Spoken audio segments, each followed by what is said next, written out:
when a power-hungry HOA president kept destroying my harmless garden scarecrow. I rebuilt it with steel pipes and a petty vengeance forged in fire. She tried to destroy it with her SUV, but Iron Crow didn't move, and her Mercedes folded like a lawn chair. When I moved into Willow Creek Estates, I thought I'd found the perfect escape from the city's concrete chaos. My little corner lot came with a cozy house, a big yard, and just enough space for me to finally try something I'd always dreamed of, turning a boring lawn into a mini urban farm. I envisioned raised beds bursting with lettuce, creeping vines of tomatoes, maybe even a chicken coop one day if I got bold enough. But first I started small. Some herbs, a couple trellises, and a charming old-fashioned scarecrow I made with an old flannel shirt, a pair of jeans stuffed with straw, and a pumpkin head I carved with a goofy smile. It was whimsical, it was functional, and I loved it. Then came Linda. She introduced herself the day I moved in, wearing a pastel tracksuit and holding a clipboard.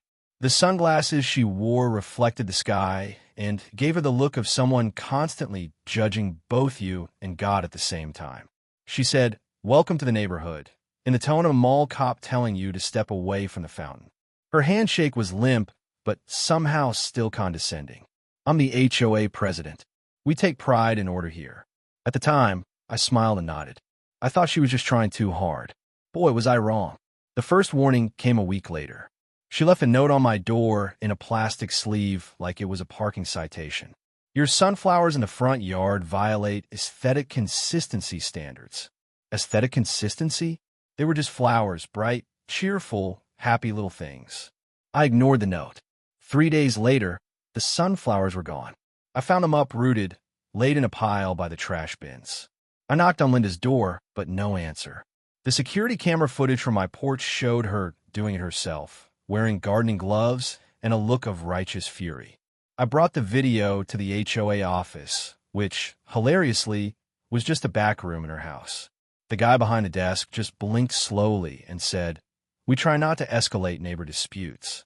Escalate? I hadn't even started yet. Things went downhill from there. My compost bin was a health hazard. My trellis was unauthorized vertical construction. The rustic wheelbarrow planter was too rural. Her favorite insult, repeated like a mantra, was that my property gave off a vagrant farming aesthetic. What does that even mean? But I tried to keep the peace. I adjusted. I compromised. Until the Scarecrow incident. It happened early on a Sunday morning. I was sipping coffee at the kitchen table when I saw movement out in the yard. There she was, Linda, in all her HOA glory, whacking the Scarecrow with a metal baseball bat. Not one swing, dozens. She beat it like it owed her money, pieces of straw flying in the wind like ticker tape. I ran outside yelling, but she didn't stop until the Scarecrow was just a crumpled shirt and a bent pole. "What the hell are you doing?" I shouted. She turned to me, panting slightly, and without shame said, "It was an eyesore, not in line with the community guidelines." I blinked. "On my private property? Which affects community visibility," she replied, as if she was quoting scripture. "This is a family neighborhood, not some Halloween-themed roadside attraction." I told her to leave. She smiled like she'd already won and drove off, her SUV clipping my lawn as she went. I stood in the middle of the garden, Scarecrow hat in my hands, stunned. That night, I rebuilt it. Same flannel shirt, same goofy pumpkin grin. Maybe it had been a moment of temporary HOA madness, I thought. Maybe she'd gotten it out of her system. Nope. 2 days later, it was destroyed again. The Scarecrow was ripped to shreds, and fresh tire marks curved over the edge of my lawn. She hadn't even tried to hide it. The base was cracked clean in half. I checked my camera feed. Nothing. She'd found a way to approach from the blind spot behind my fence. This time, I filed a formal complaint. Pictures, a timestamp, and a note requesting an emergency meeting. I showed up to the HOA office at the designated time. You'll never guess who was sitting behind the desk. Linda. She leaned back in her chair, read my report like it was a bad Yelp review, and said, "Emotional exaggeration. No proof. But I gave you pictures. Circumstantial. And I don't appreciate being accused." I left before I said something I'd regret, or something that'd get me sued. After that, it became a twisted game. I'd rebuild the Scarecrow, she'd destroy it. She smashed the head, tore off the arms, once even dragged the whole thing down the block and left it by the dog park, propped up against a trash can. One morning, I found its shirt tied to my mailbox like a surrender flag. She was trying to break me. The neighborhood watched, amused and wary. They called her strict or traditional behind her back, but no one wanted to get on her bad side. I became the Scarecrow guy. They didn't know the half of it. After the fifth destruction, I found a note pinned to the wooden base. Try again, and I'll make sure you're next. That wasn't just petty. That was personal. I kept the note, took a photo, and felt something cold settle in my chest. I'd never been a vengeful person, but there's something about watching a part of your home get violated repeatedly that flips a switch inside you. I stood in my garden that night, surrounded by broken sticks and clumps of straw, and stared up at the stars. I realized she didn't just hate the Scarecrow. She hated that I didn't obey. She hated that I brought a little character to a neighborhood of beige conformity. She hated that I refused to fall in line. But the thing she hated most? That I didn't break. And I wasn't going to. So I started planning. I pulled up blueprints. I watched a dozen YouTube tutorials. I reached out to a friend who used to do stunt rigging and asked him how much weight steel pipes could take. I ordered parts under the radar. No HOA permits, no oversight. Just good old-fashioned DIY vengeance. Linda thought I was done, but I was just getting started. Revenge isn't something you rush. You have to design it like a good piece of furniture, sturdy, precise, and something that leave a lasting impression. I started by building a new Scarecrow, but this one was no straw-stuffed dummy. The outside looked similar enough. Old flannel shirt, jeans, wide-brimmed hat, and a friendly jack-o'-lantern face carved into a plastic pumpkin this time. But under all that, a skeleton made of welded steel pipes anchored into a concrete base, sunk 2 feet into the soil. I even bolted the leg posts to a reinforced crossbar I buried under the garden bed. This thing wasn't going anywhere. I named it Iron Crow. It was, to put it mildly, overbuilt. It weighed nearly 200 pounds when assembled. I added subtle reflectors in the eyes to give it an eerie glow at night if headlights hit it. I knew exactly how Linda operated. Fast, arrogant, and always after sunset. I didn't want her to notice the changes. I wanted her to think it was the same Scarecrow she loved to obliterate. And here's the thing. I didn't just make it sturdy. I made it deceptively sturdy. The pumpkin head? Hollow, but bolted in place. The arms? Welded rebar wrapped in old fabric. The whole thing looked soft and slapdash. But try to knock it over? You'd need a demolition crew. Now, Linda had a predictable pattern. She usually struck on Wednesdays or Sundays, her off days. Always late. Always in the same SUV. A gleaming silver Mercedes GLC with HOA vanity plates. She'd cruise past my house slow, clocking for signs of reinstallation, then come back 15 minutes later once the coast was clear. So I waited. I left the new Iron Crow up for 2 days, just sitting peacefully in the garden. No camera this time, at least not visible. I installed a tiny GoPro inside the wooden post of the fence behind it, perfectly angled through a knot in the wood. She wouldn't see it, but it'd catch everything. On the third night, Wednesday of course, her SUV crept down the street. I watched from the upstairs window, lights off, coffee in hand. She pulled up in front of the house, headlights off. I saw her get out, wearing her usual black hoodie like some aging ninja. She carried a crowbar this time. Apparently, the bat wasn't enough anymore. I almost admired the commitment. She marched across the lawn, cocky as ever, and gave the Scarecrow a swing to the torso. Clang. She recoiled. You could almost hear the "what the hell" from the window. She swung again, this time harder. Her crowbar bounced. She stumbled back, confused. It must have felt like hitting a lamppost dressed in jeans. Then she made her mistake. She backed up, scanned the area once, didn't see anyone, and got into her SUV. She revved the engine. I held my breath. She was going to hit it. She actually lined up the SUV like she was bowling, bumped it into gear, and gunned it across the lawn. Bam! There was a sickening crunch and a metallic screech. The SUV hit Iron Crow dead center and came to a violent stop, its front grille folding like paper. The Scarecrow barely budged. It just stood there, crooked hat still tilted, as if mocking her. Her airbag deployed. Smoke puffed from the engine. The hood crumpled like a soda can. I ran out the front door with my phone, trying to look surprised. "Oh my God, are you okay? What happened?" Linda was dazed, still in the car, face red with fury and confusion. She opened the door and staggered out, mascara slightly smudged, limping on one heel. She looked from the wrecked front of her luxury SUV to the untouched Scarecrow like she couldn't compute what had just happened. "What's that thing?" she gasped. "Scarecrow," I said. I reinforced it after someone kept destroying it. She opened her mouth, then closed it. Her eyes darted to the camera above the garage, which wasn't even pointed toward the yard anymore. I saw her hope flash for just a second. Maybe there was no footage. Then I added, "I've got on a backup camera, too. Hidden one. For safety." She paled. The police came within 10 minutes. I didn't even have to call them. My neighbor Dave had seen the whole thing from his porch and thought it was a drunk driver. He brought out a lawn chair, and some popcorn like this was primetime TV. I handed the responding officer a thumb drive with the footage. Linda tried to spin the story, of course. Said she swerved to avoid a dog and happened to drive across my lawn directly into a garden ornament.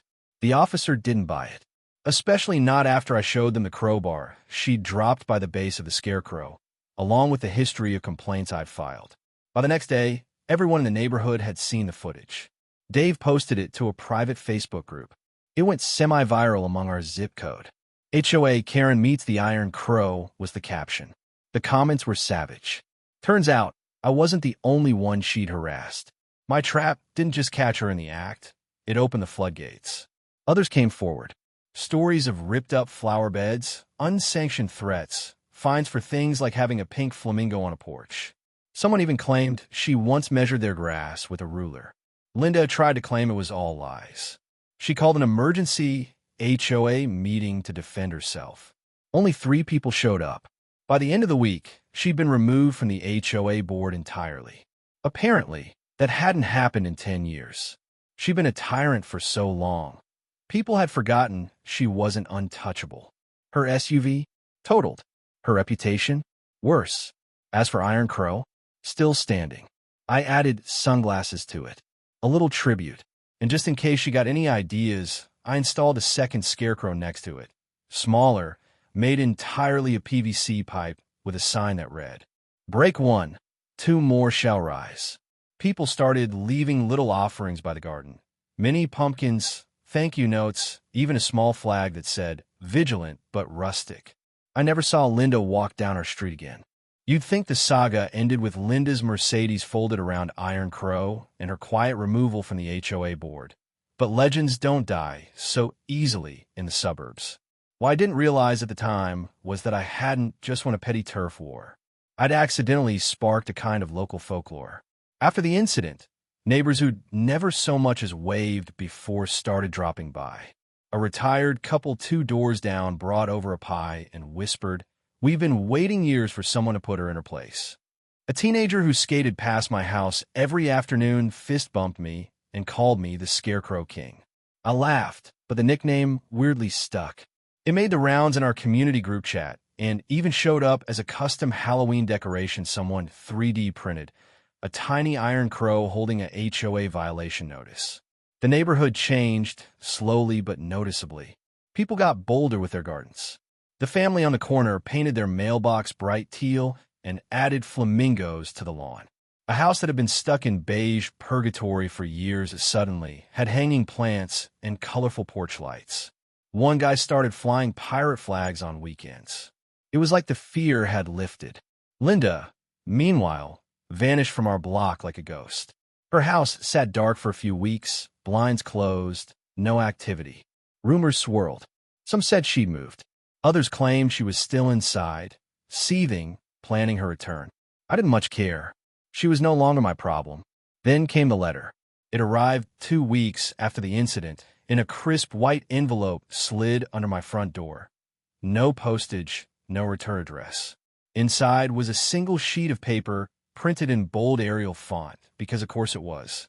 "You may have won the battle, but remember, I know the rules better than you ever will. Enjoy your moment while it lasts."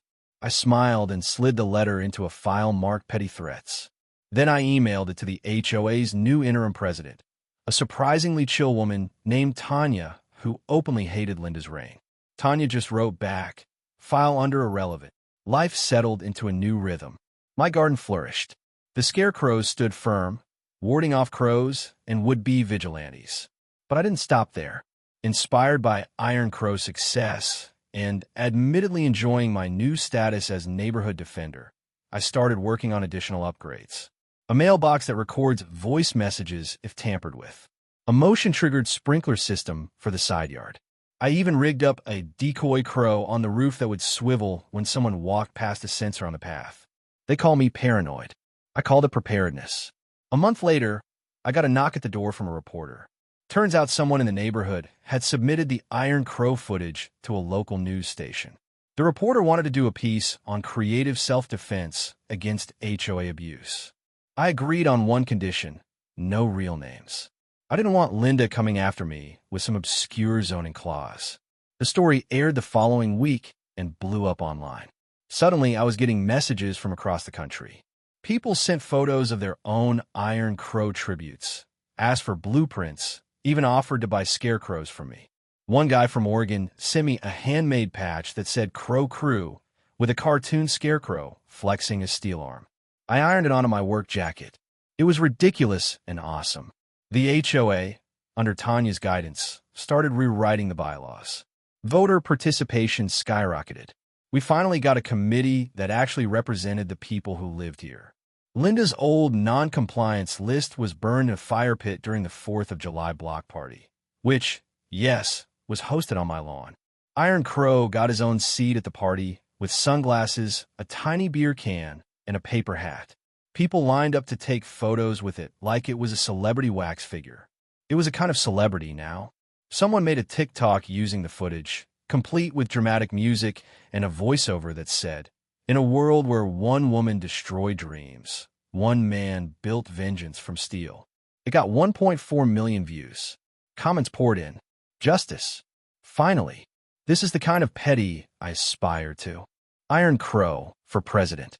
A few people were even inspired to stand up to their own HOAs.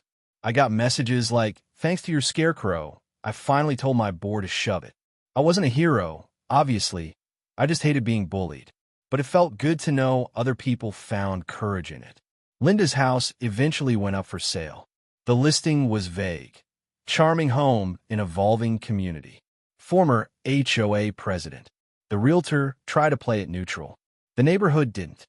A couple dozen folks left reviews online saying things like, "Great area now that the dictatorship is over," and would recommend just avoid inheriting any buried crowbars. It sold in 2 months to a sweet young couple who moved in with a dog named Pickles and zero interest in HOA politics. They brought us banana bread. It felt like the end of a very weird chapter. As for me, I kept upgrading the garden. Added a greenhouse, got my chicken permit approved, even put up a free straw for all bin at the curb as a joke. People started donating scarecrow clothes to me. At this point, I have enough parts in the shed to build a whole army. Not that I need to. Iron Crow stands tall enough. But every now and then, when the wind kicks up and the crows scatter, I look out at the garden and see that crooked hat and reflective eyes, and I smile. It's not just about revenge anymore. It's about what it represents. You can only push someone so far before they dig in, get creative, and refuse to be bulldozed. Linda wanted obedience. She got Iron Crow.